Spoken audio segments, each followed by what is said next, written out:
In this lesson, we are going to talk about an statistical concept which we call as the law of large number. But before we look at the statement of that law, let us develop the concept first using our virtual manipulative.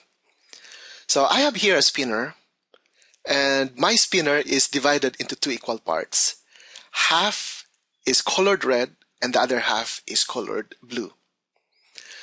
If we are asked to find the probability that I get a blue when I spin this spinner, we can either get the theoretical probability or we can compute the empirical probability. Now you might be asking, what's the difference between theoretical and empirical probabilities? The theoretical probability of an event is the number of ways that the event can happen divided by the total number of outcomes.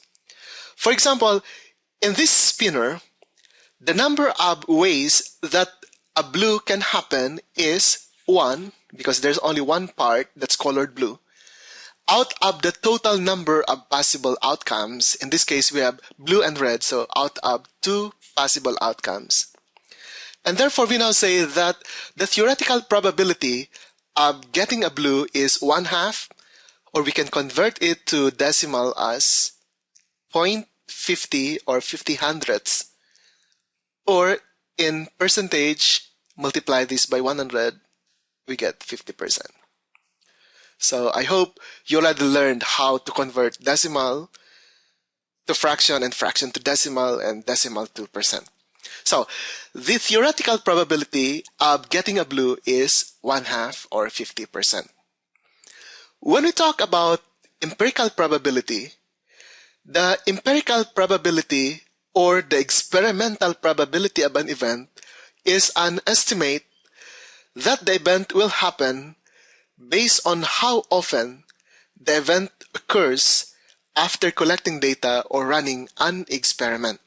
So the keyword here is experiment. So that means we are going to conduct an experiment, we are going to collect data, we are going to do direct observation. So in order for us to get the empirical probability of getting a blue, in this case, we can use the spinner and record our results. So we are going to record the result. If I spin this spinner once, let's see what will happen. So I'm spinning once, I get 1 blue. So we now therefore say that if the number of trials is 1, the experimental probability of getting a blue is the result that we have 1 out of the number of trials 1 or 100%. Now you might be asking, is it always 1 here? The answer is no. It will be based on your experiment. If in your experiment you get a red instead of blue, then you will have 0/1. So the value here varies depending on the result of your experiment. Now, what will happen if I increase the number of trials? Let's say instead of 1 trial, I'll make this 4 trials. And let's do the spinning. Okay, we have here.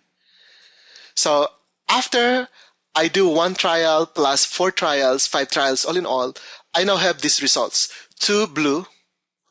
So when the number of trials is 1 plus 4, because we have 1 and then we added 4 more, so 5 trials all in all, we have 2 blue out of 2 plus 3, 5, and that's about 40%. 2 divided by 5 is 0.40 or 40%. Now, let's increase the number of trials some more. This time, let's add 5 more trials. So, I added 5 more trials and do the spinning.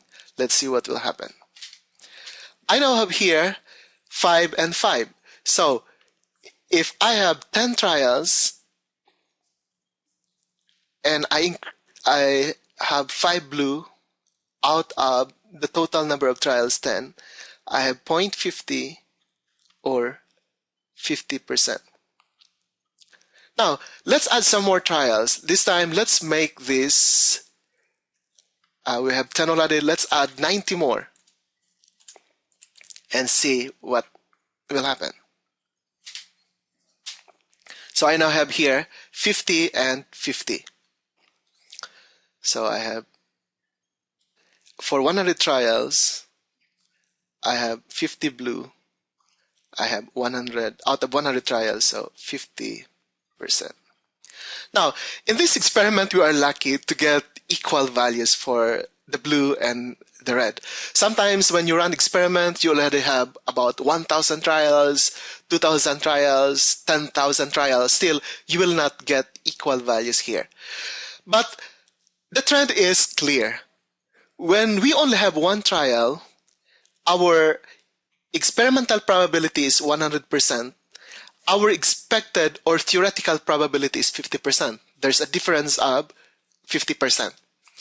When we increase the number of trials from 1 to 5, we got an experimental probability of 40% against 50%, so there's a difference of 10%.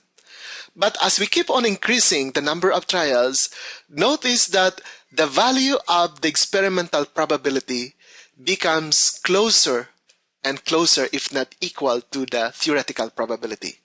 Now, such observation is now what we call as the law of large numbers. The law of large numbers says that as the number of trials of a random processes increase, the percentage difference between the expected, these are expected, and the actual values goes to 0. So, in other words, the experimental probability becomes closer and closer and closer that it approaches the value of the theoretical probability when the number of trials becomes larger and larger and larger. And that's the reason why when you are conducting a statistical survey, you need to have a large number of sample size. Because if you take very small sample size, then the value that you will be getting when you do the interpretation might not be reflective of the opinion of your population. So we'll have more discussion about the application of this law of large number as we move to our next video. Thank you very much.